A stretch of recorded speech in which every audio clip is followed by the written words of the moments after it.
What is up, everyone? Welcome back to the channel. I have something interesting here. As you know, the Game Awards are going to be starting actually today, if I'm not mistaken, at 7:30 p.m. Eastern Time. And so I just wanted to go through the categories. I know it's too late to vote, but another interesting thing is Steam apparently is giving away a Steam Deck supposedly every minute of this thing. So I've already registered for it. If I can get a Steam Deck for free, I'm cool with that. You know? But what I wanted to look at is the categories. Check out the categories that are being presented during these awards and the games that were selected, and then give my opinion or my prediction on which of the nominees receive the most votes. Now, Game of the Year is the first category up, and it says recognizing a game that delivers the absolute best experience across all creative and technical fields. Now, I think this is probably, well, this is the first one, so I can't say it's the toughest one yet. Obviously, all the voting is closed, but the nominees are A Plague's Tale Requiem, Elden Ring, God of War Ragnarok, Horizon Forbidden West, Stray, and Xenoblade Chronicles 3. Now, the three that I'm immediately Xing off this list as being nowhere close is Xenoblade Chronicles, Horizon Forbidden West, and Elden Ring. Now, for Elden Ring, the reason for that is the story in Elden Ring, in my opinion, is trash. The game, I had tons of fun exploring that world and going into all those dungeons, getting all the loot. But to me, the story was just so off-putting that, like I said in my review of the game, if they had just put the game out without any story at all and just said, here's a world, explore, do whatever you want, I would have enjoyed that much better than the story that they put up here as Elden Ring. For Horizon Forbidden West, I played Horizon Zero Dawn, and to me, I didn't finish it because I felt like the enemies became a lot more tedious as you get further into the game. So that was my issue with Horizon Zero Dawn. But the thing here, though, for me, is the story for Horizon Zero Dawn, in my opinion, is also very stupid. This anomalous signal just comes out of space unexplained and wrecks everything that was set up to re-terraform the planet. You know what I'm saying? Like, I think that's the biggest cop-out that a developer can do as far as writing the story, is to say, oh, this thing came out of nowhere and caused trouble. We don't know. I don't know where it came from. I don't know why it's causing trouble. It just is. And I think that is one of the biggest cop-outs.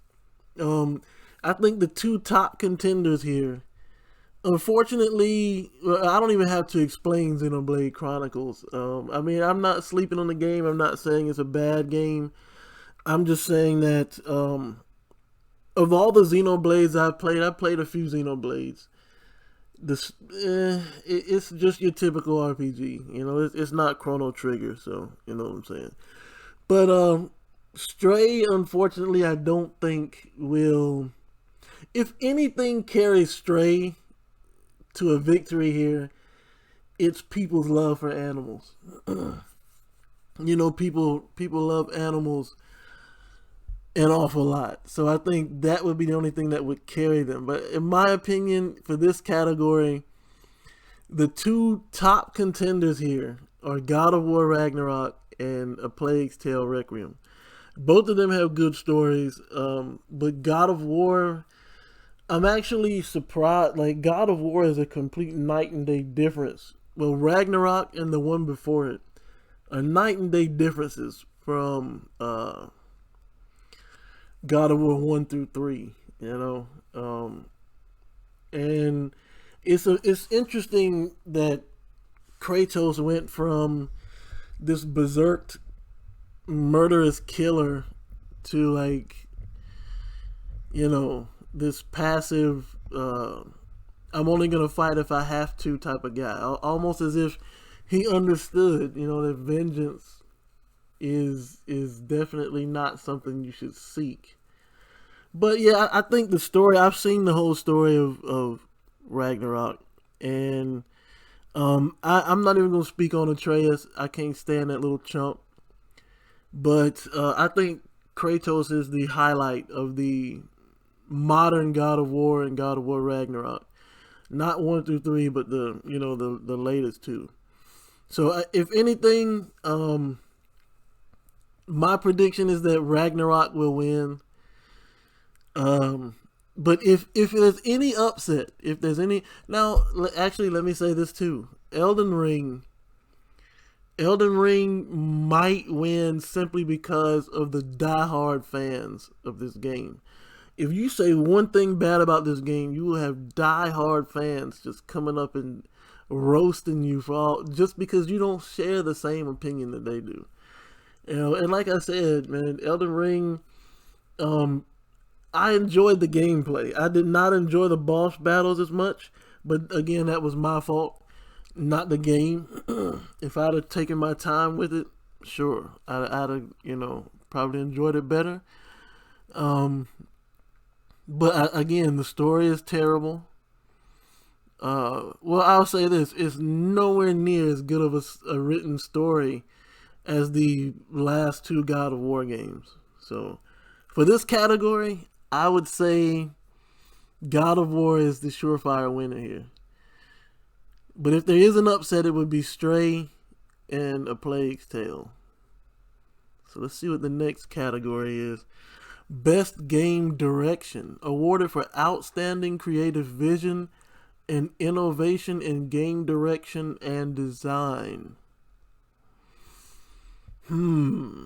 So, of course, Game of the Year is like, you got everything in it. Everything is good. Your gameplay, your combat, your story, all of that stuff. Technical aspects, it means no glitches, no bugs and all of that. So let's see who's in this category.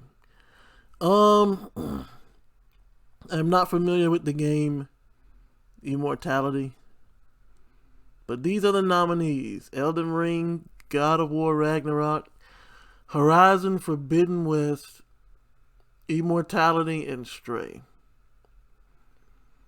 Now, game direction.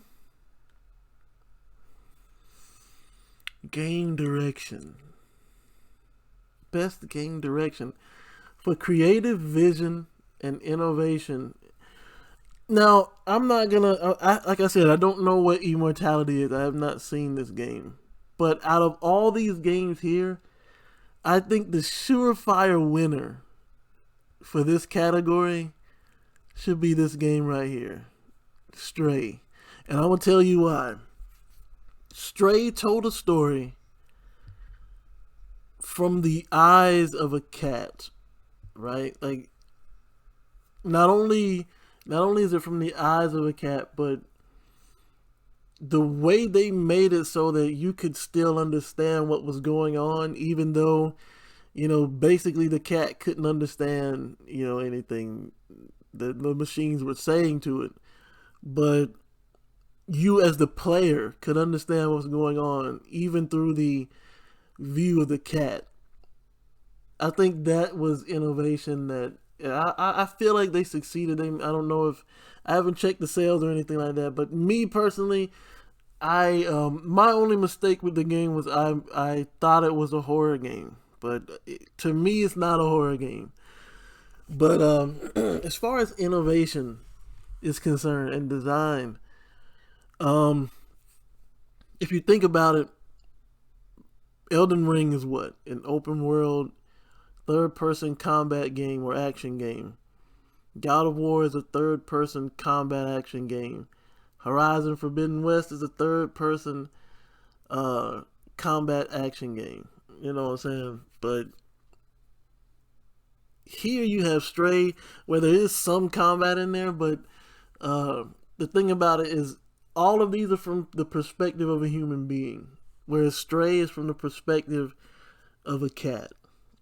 So I think that when it comes to outstanding creative vision and game direction and design, and the animations on the cat are very realistic.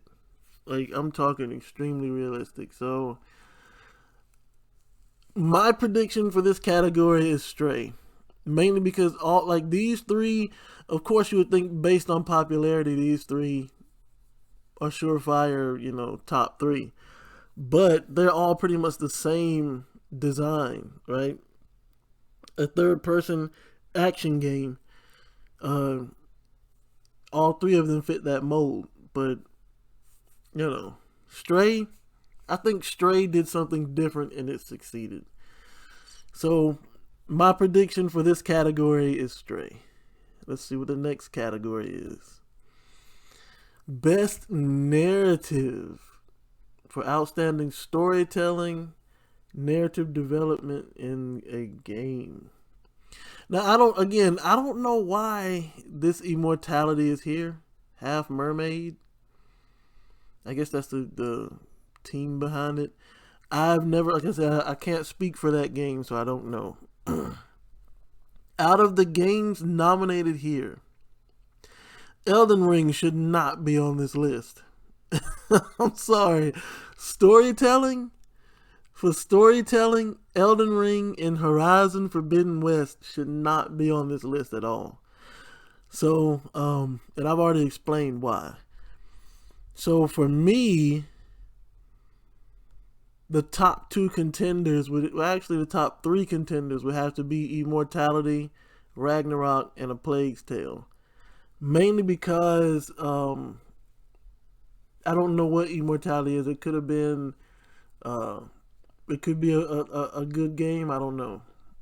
So that's why I'm putting it up there. But out of Plague's Tale and Ragnarok, who has the best storytelling? I would have to. My prediction is that it was Ragnarok.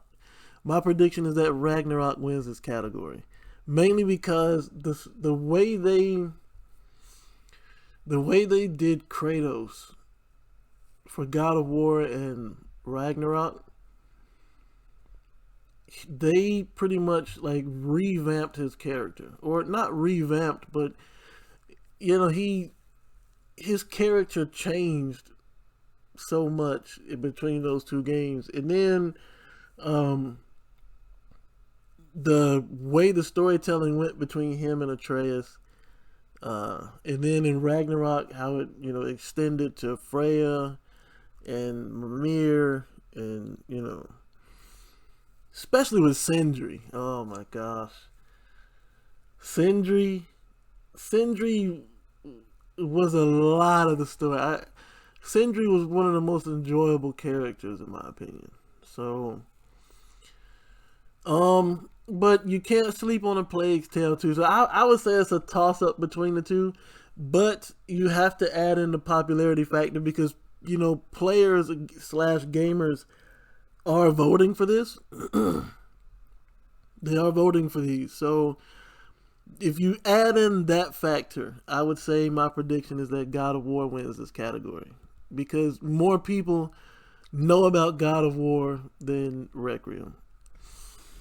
And again, like I said, all you Elden Ring fans out there, don't chop my head off because I did enjoy the game. but not for its story. Its story was horrific, terrible. I don't even know. This is proof that there are diehard Elden Ring fans out there, because there's no way that game should be in best narrative. No way. Next category: best art direction for outstanding creative and or technical achievement in artistic design and animation. Well, I'm gonna tell you right now. Let me see who the nominees are. Okay, see, this is the problem I have with these type of awards shows. Some of these games should not be on this list. Horizon Forbidden West has really good graphics, really good design. Same with Ragnarok. Elden Ring, I mean, if you want to put it up there, fine. Scorn should not be on this list. Scorn should not be on this list. Stray, with Stray, if you go based on the cat alone as far as art design, because I mean the robots were bland. You know, the robots were bland. The parasite was not really well designed either. Like an eye, it's just an eyeball with feet. You know, so if you went based off of just the cat's animations and interactivity alone, I would say Stray. But if you're going for total package, I think it's gonna be a toss up between Horizon Forbidden West and Ragnarok. Okay, wait a minute, let me think about something for a second. Okay, yeah. So yeah, I would say I was gonna say why isn't Returnal in here, but Returnal was not released this year, so that makes sense. But I think Ragnarok and Forbidden West had better visuals than Elden Ring.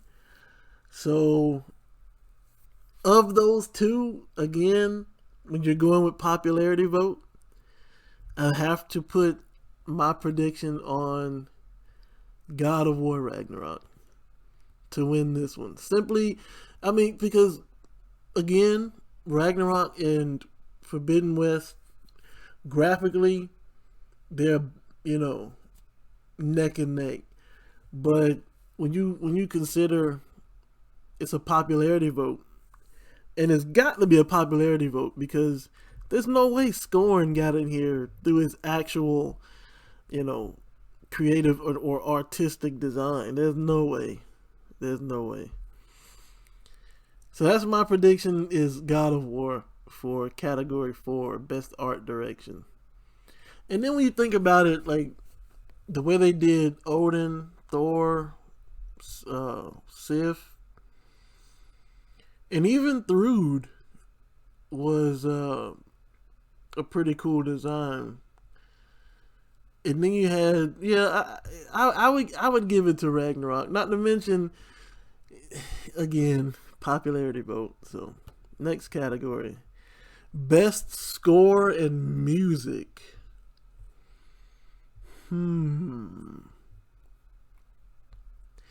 Best score and music. So for outstanding music inclusive of score, original song, and or licensed soundtrack. So we got 5 nominees: Xenoblade Chronicles 3, Metal. I don't even know why that's in the game in the categories. Ragnarok, Elden Ring, and A Plague's Tale. Now, this one could go either way because Elden Ring has some pretty cool music. But I will say this, Ragnarok, there were times where they would cue music that really immersed you into the situation. A lot of times where Kratos had to, or pretty much where he was forced to show that, you know, I am definitely able to beat you. You know, when that music, that old Spartan music comes up, you know, you felt like, okay, I'm about to mess somebody up now. You know, Xenoblade Chronicles, they have some pretty good musical scores anyway, but most JRPGs have good music scores because it helps with dealing with a repetitive or tedious combat system. That's why Dynasty Warriors uh, was a lot of fun to get into, was because you're beating up thousands of soldiers to some pretty cool music. Uh, Elden Ring, though, now the best music to me in Elden Ring is the startup. After you start the game up and they start playing the music when you're in the menu, I think that's Elden Ring's best score. But again, it's based on votes, right? So I would have to say, unfortunately, I mean, I know they're winning a lot. Actually, Elden Ring, I think it's a toss up between Elden Ring and Ragnarok.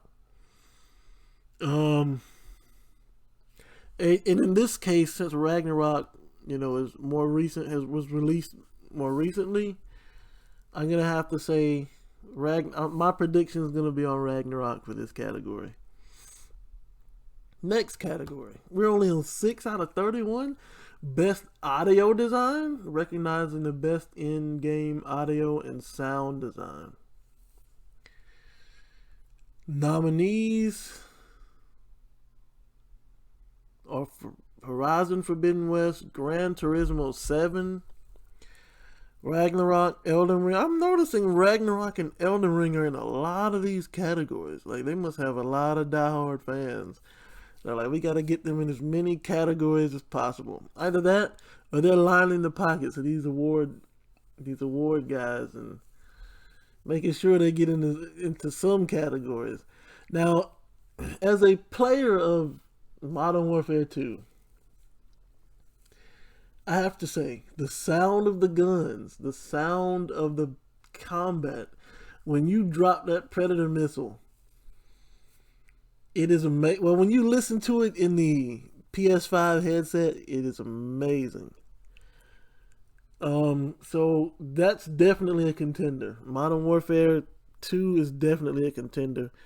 I have not played Gran Turismo 7, but I can only assume that in-game audio would only, like, for them anyway, would be like the sound of the car engines when it's revving up and all of that, when they're increasing in gears and everything, gear shifts. So I don't know. I haven't, like I said, I'll put it up there as a possibility because I don't know what type of music is playing during the tracks. But out of all these five, my prediction here has to go to Modern Warfare 2 because it really sounds like you're in combat. When you hear those planes coming overhead, dropping the bombs and everything, it's just, you're definitely immersed. So my pick here would be Modern Warfare 2. Next category, best performance, awarded to an individual for voice overacting, motion, and or performance capture. Now, I'm going to skip this category if they don't say where these people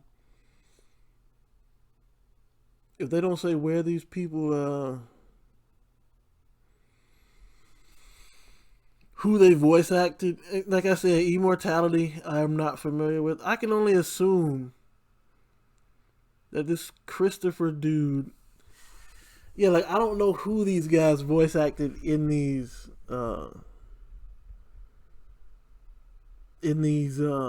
games. Let me see. Like I said, I haven't seen Immortality, so I will leave it in simply because I haven't seen it. So it could be, it might, I don't know. It got nominated, so it had to be enough to be visible, right? I can only assume Sonny Soljic played, based on this picture, I'm assuming he played Atreus. So I'm Xing him out immediately because I can't stand Atreus. And if Christopher Judge played, I mean, voice acted Kratos, then I'll give this award to him.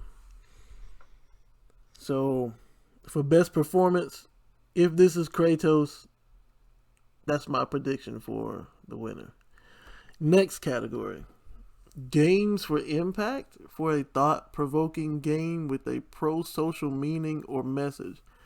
A pro-social meaning or message? I'm not sure. A Memoir Blue. Haven't heard of it. As Dusk Falls, I've heard of this game. It's another choice game, kind of like Until Dawn, but it's not animated. It's all in a storyboard. So, Citizen Sleeper, I've never seen. Endling Extinction is Forever, I've never seen. So, let me see. I was a teenage exocolonist. In hindsight, I'm gonna skip this category because I've never seen any of these games. But if I had to make a guess prediction, pro-social meaning or message. Pro-social meaning or message.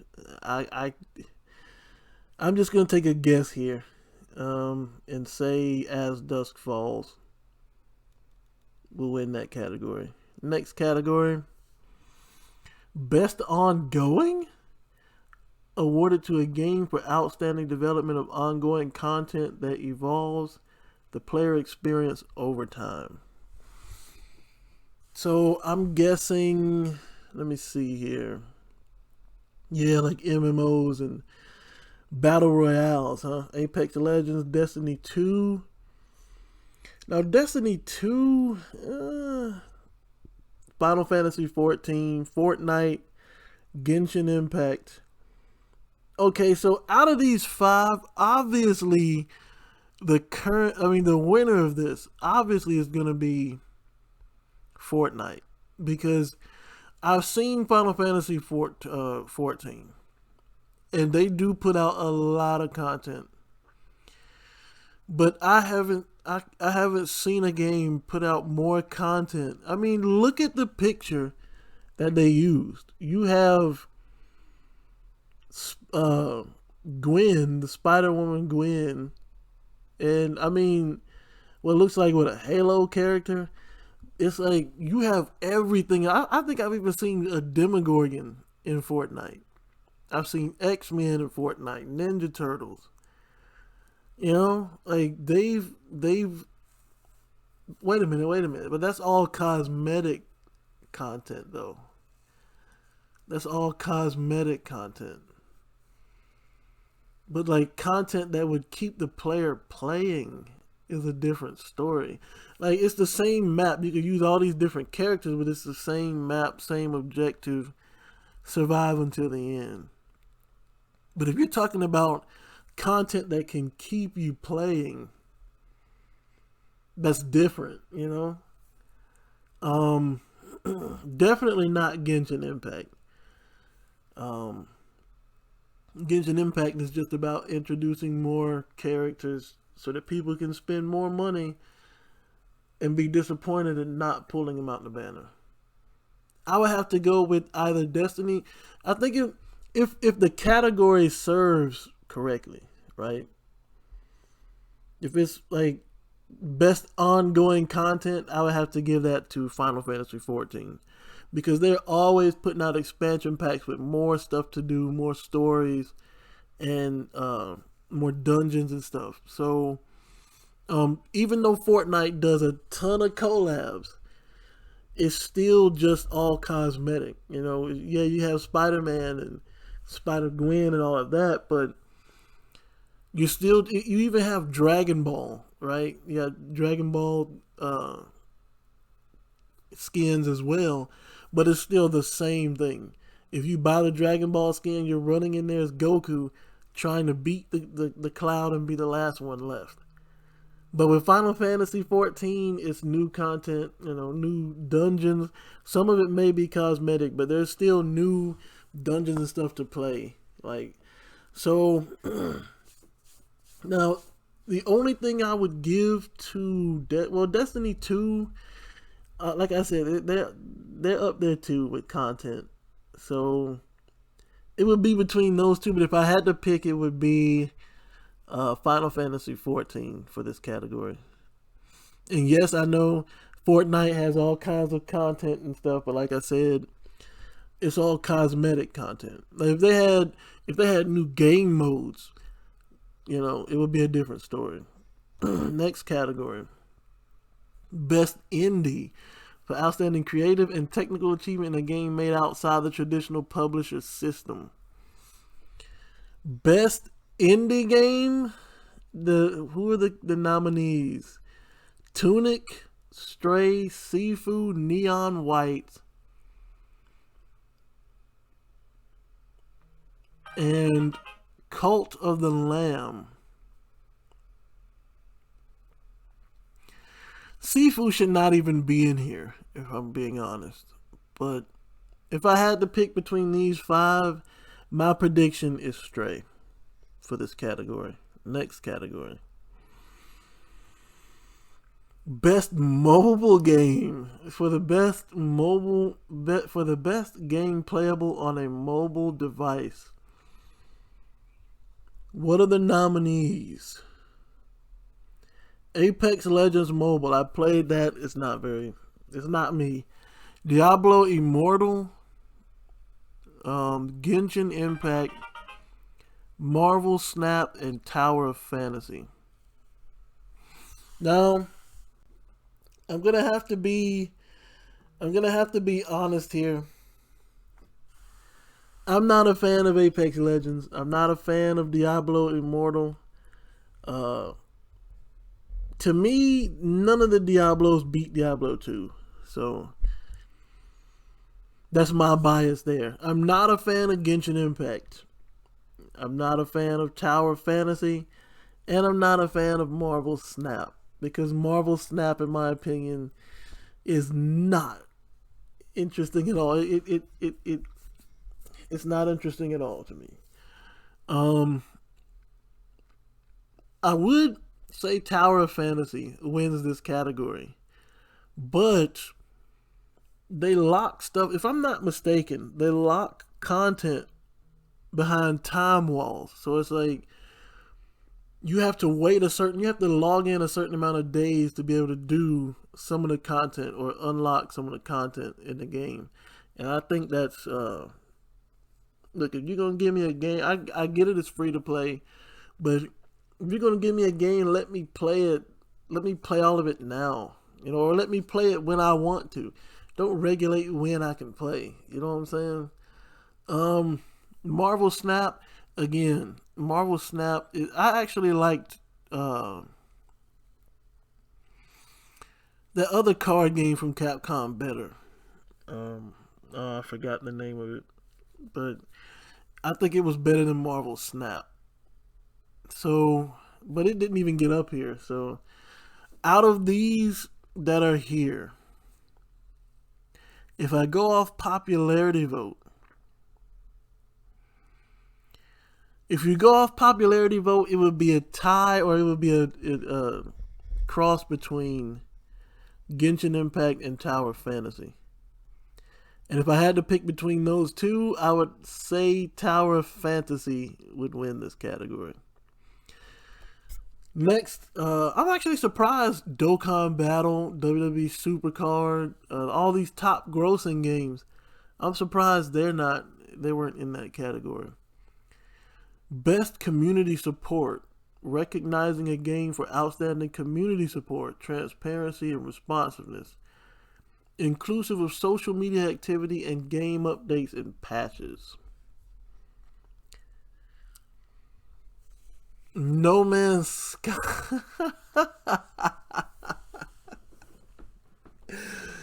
No Man's Sky. If I'm not mistaken, Apex Legends is having issues right now with their players. So there's I don't even know why that's even in this category, because from From what I'm understanding, they're having some issues right now between the developers and players, so that shouldn't even be here. Final Fantasy 14, Destiny 2. I have a feeling No Man's Sky is going to win this category simply because of the debacle that was No Man's Sky. If you don't know, look it up. And I'm going to look dumb if this isn't the game that I'm thinking of. But I believe it was No Man's Sky that where the developer was, you're basically exploring space and you're going to different planets that, are created automatically and or dynamically, and basically the developer was like, you'll never reach the center, and then turns out players actually reached the center, and the only thing they got was reset back to the edge of the space to do it all over again. But since then they've redid the game. They've updated it, upgraded it, and now it supposedly has a lot of content and stuff in it. So I think they will win simply because of that particular debacle. Like I said, if you want the full thing, you can look it up. It should definitely still be online. Fortnite, I don't know why Fortnite is in this category. Although because I haven't heard of any players having many issues with Fortnite. So same with Destiny and Final Fantasy. But my prediction here would be No Man's Sky for this one, simply because of the debacle that was its launch. Next category, innovation in accessibility. I'm not sure what. Recognizing software and or hardware that is pushing the medium forward by adding features, technology, and content to help games be played and enjoyed by an even wider audience. Yeah, I'm not sure if I even understand what that means. Now, The Last of Us Part 1, I don't think is even fair. I mean, yeah, their remake came out this year, but I don't think that's fair to put that in here. Because that game is basically the same game as a remake, so I don't think that should be in here. Return to Monkey Island. Now, here's why I say The Quarry will win this category, or at least should win this category. And that is because there are so many ways to play it. There's so many ways to play it. And you can play, I think it's like 6 or 7 people can play it at once. Of course, you'll be passing the controller, but still, it allows more people to play it. Whereas Last of Us, Monkey Island, Ragnarok, and As Dusk Falls, if I'm not mistaken, are all single player games. So now, but then there's this.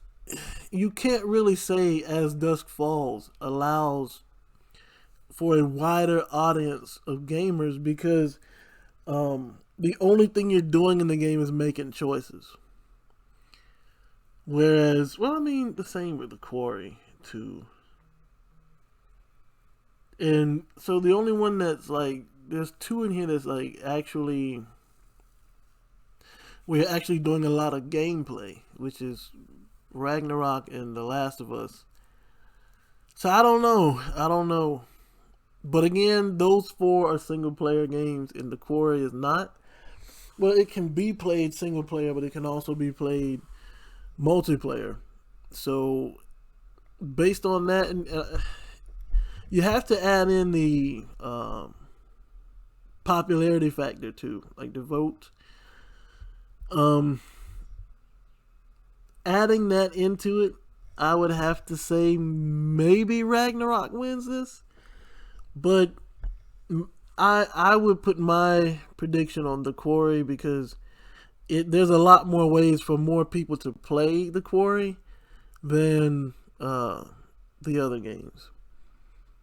So my pick here would be the Quarry.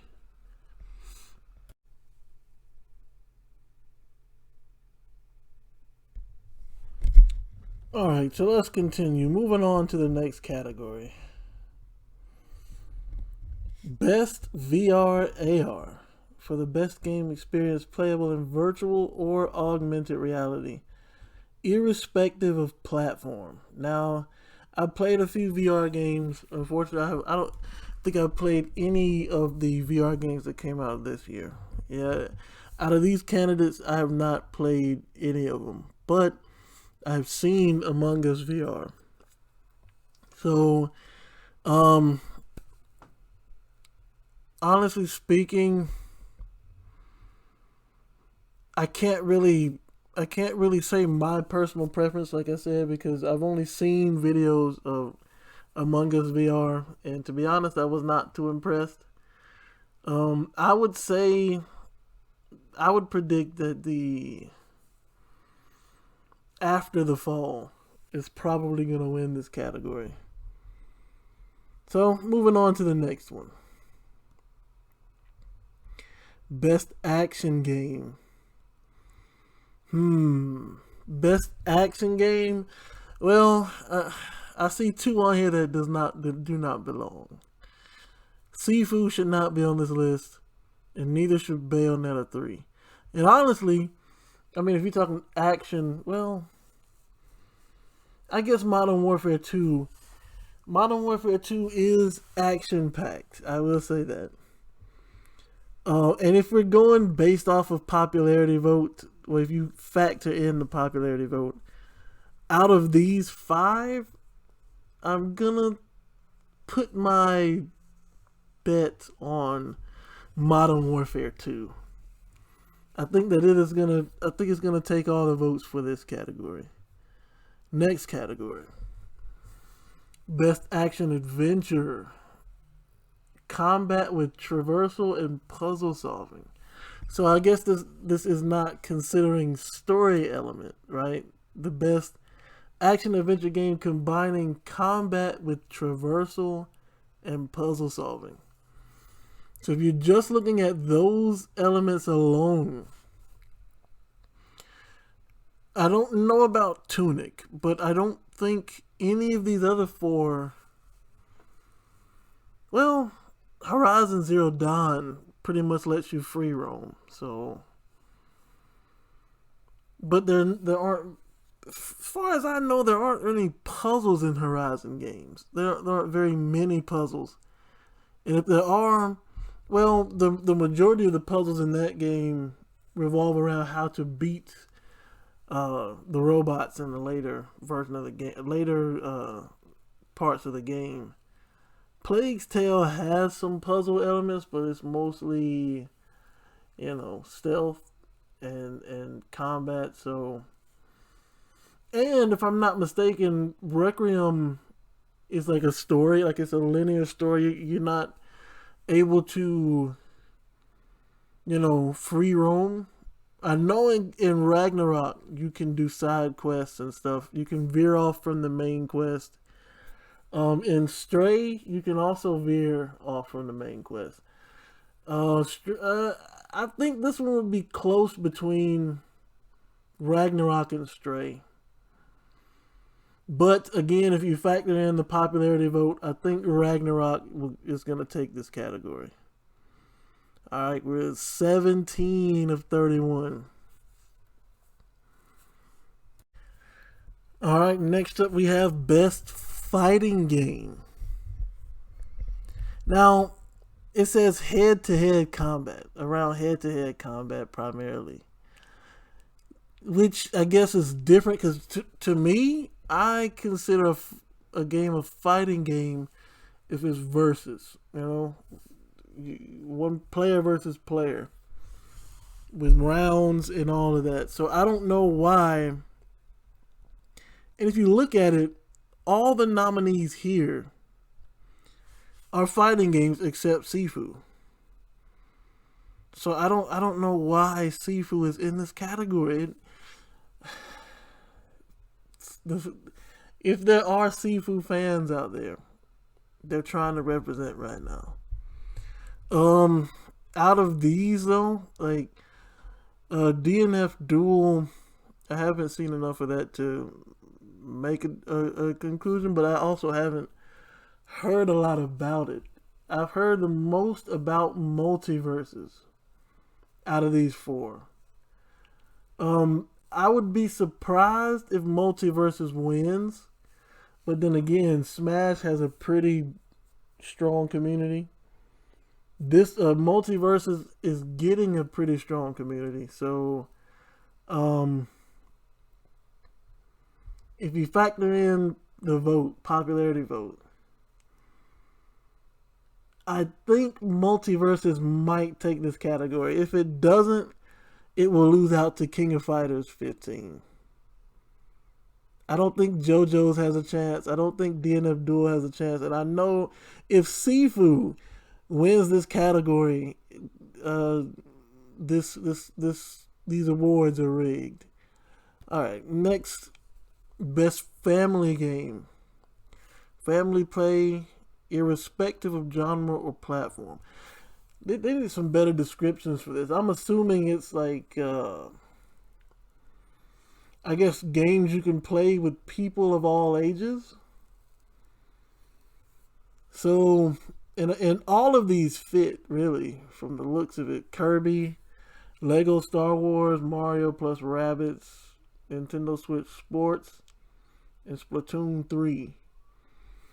Now, if we're going strictly based off of the description, family playability, the one game that the family can interact with the most, in my opinion, is Nintendo Switch Sports, because you can have at least 4 or 5 people playing at once. The rest of these games, well, except maybe Mario X Rabbids, you could probably pass the controller around with each turn. I know that's what we used to do when we were growing up. Whenever we had an RPG and we wanted to take turns playing it, playing the same game, we just passed the stick whenever it was their character's turn. So here, I mean, if you got Mario, Luigi, say Peach, and Toad, right? And when it's Mario's turn, one person plays. And when it's Luigi's turn, they pass the stick, so on and so forth. If you factor in popularity vote, I think Splatoon has a bigger fan base than Mario plus Rabbids. If it was just a Mario game, I would say Mario hands down. But and Kirby might win by popular vote too. But I think Splatoon 3 might actually have this category. That's my prediction. All right, next category. Best Sim Strategy. So I guess RTS, time or real time or turn-based simulation or strategy gameplay. Yeah. So I'm not familiar with any of these games here. I know Mario plus Rabbids and Total Warhammer. Those are the only two I recognize. And I would have to say, based if you factor in the voting, I don't think Warhammer's community will beat out Mario's community. So if anything, it would probably go to, let me see, Sega.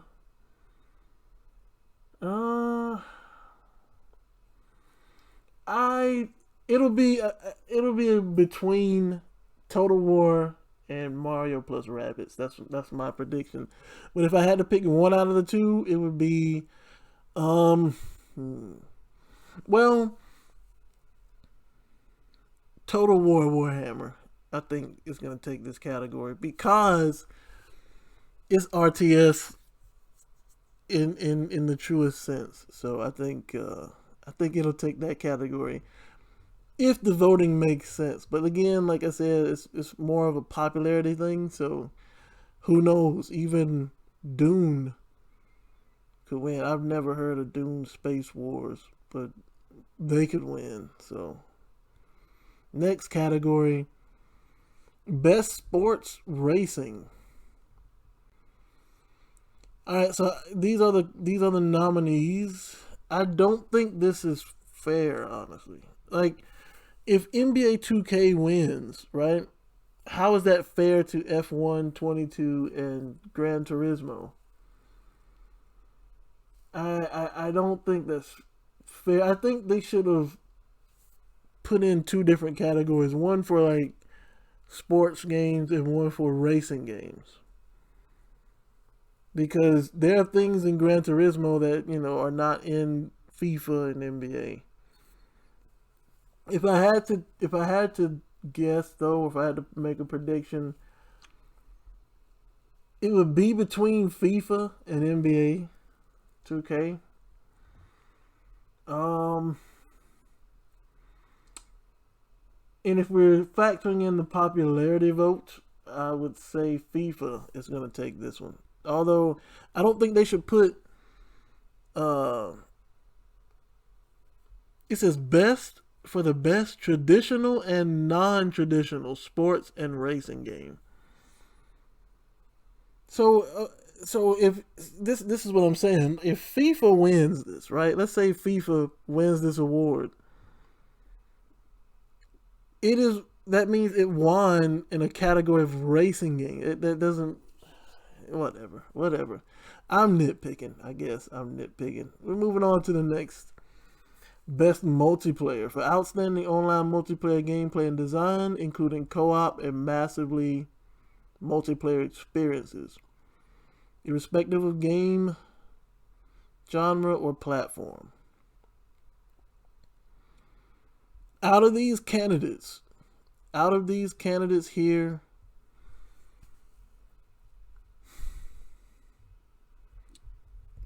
I don't see how you couldn't go with Modern Warfare 2. When you consider the debacle that's going on with Blizzard right now, I mean, don't get me wrong, Overwatch 2 is fun to play, but I'm having a lot more fun in Modern Warfare 2. And of course, there's you got Ninja Turtles and Multiverses and Splatoon 3. But again, if you factor in the popularity vote, I have to give this one my prediction to Call of Duty Modern Warfare 2 for best multiplayer. Next up is Content Creator of the Year. Okay, I'm going to skip this one because I'm not familiar with content creators. So rather than, go through that storm, we're moving on to the next category. Best Debut Indie. For the best debut game created by a new independent studio. Well, I haven't heard of Norco in any of the IGN and them. Vampire Survivors, I've seen that game before. I've seen someone play it on Twitch, and there's Neon White again. I'm gonna have to look into. Oh, it says interactive. I'm gonna have to look into this game, see if it's an RPG. But like I said, based on what the characters are wearing and how they look, I don't think it'll be a game for me. But I'll check it out anyway. Out of these 5, I would say it would be, since I have not seen Tunic, Tunic could be a pretty cool game. So, factoring that in, along with the vote, I would say it would be, close between Stray and Tunic. But I'm going to predict it's going to be Stray. Simply because of Again, the love for animals and how well the cat was animated in Stray, I think it's gonna take this one simply because of its design, of the design of the cats. Next is best adaptation, recognizing outstanding creative work that faithfully and authentically adapts a video game to another entertainment media. So, pretty much, I guess, like a movie or TV show based off of a game. And I'm gonna be honest, I did not. Well, I watched like maybe episode 1 of Arcane. I did not watch any of Cyberpunk or the Cuphead show or Uncharted. Mainly now with Uncharted, it's mainly because uh, it's nothing. Again, it's nothing against the movie or it's nothing against this. It's just um, if you like, I've played all of the Uncharted games, so unless this movie does something different, I have no interest in seeing what it is.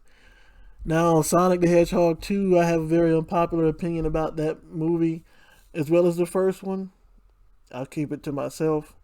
But if I had to make a prediction based on popularity vote, it would have to go to Sonic. I believe it's gonna win this category.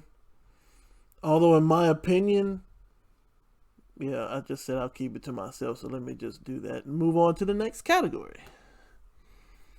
Most anticipated game. Okay. Most anticipated, huh?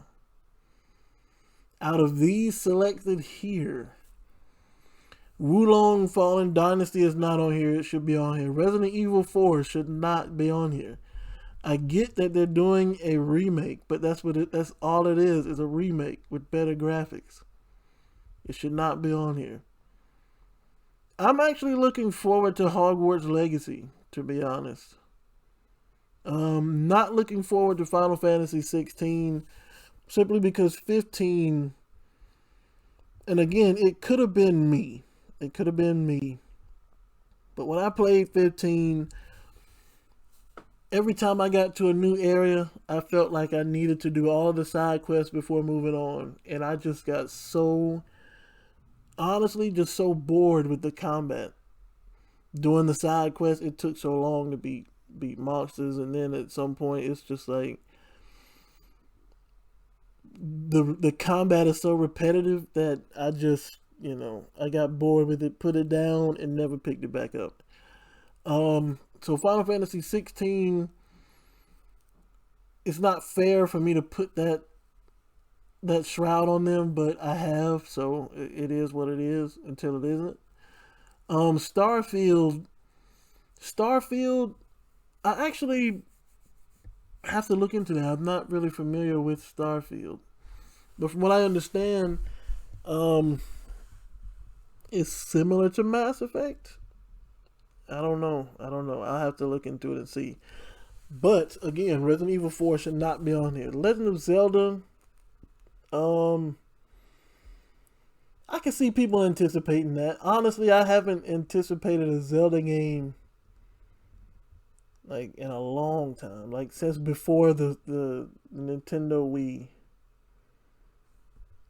So if I had to take a guess, if I had to make a prediction based off popular, if you factor in popularity vote, I think Hogwarts Legacy by WB Games and Avalanche Software is gonna take this one, especially with all the trailers and stuff that they put out, showing you gameplay and what they are saying, and I put that in quotes. They are saying you're gonna be able to do in the game, because we've all known that there have been several games out there that will tell you what you are. Well, they will advertise that you can do this in a game, you can do that in the game, and then when it launches, it's a completely different story. So, again, based on what they're saying you can do in the game, it seems pretty interesting. Seems pretty cool. But again, you have to, I guess we'll have to see when it comes out if we'll be able to do just that. Next category, best esports game. I can't possibly comment on this because the only quote unquote esports game I've watched is Overwatch competitive. I don't watch any of these. I used to watch League of Legends back in the day, but I don't watch it anymore because I don't play it anymore. So, but if I had to guess, I mean, if I had to make a prediction, I think League may have this. League of Legends, not Rocket League, but League of Legends might have this, but it could be a surprise upset with Valorant. So, um, I'm gonna predict that League wins, but a second prediction is also Valorant. All right, next category: best esports athlete, not games. Best esports team, esports coach, and esports event. So those are my predictions for games. The games that are going to be that have been nominated for awards with the upcoming game awards that are again supposed to be 7:30 Eastern time. I'll be watching it to see if my predictions were correct. Let me know what you think in the comments. Which games you think are going to win out of the ones that were covered here. And let me know if you agree with my predictions or not. But regardless of whether you agree with mine or not, I only ask that you do one thing. Well, two things. No, three things. Three things. Leave a comment, leave a like, and stay blessed.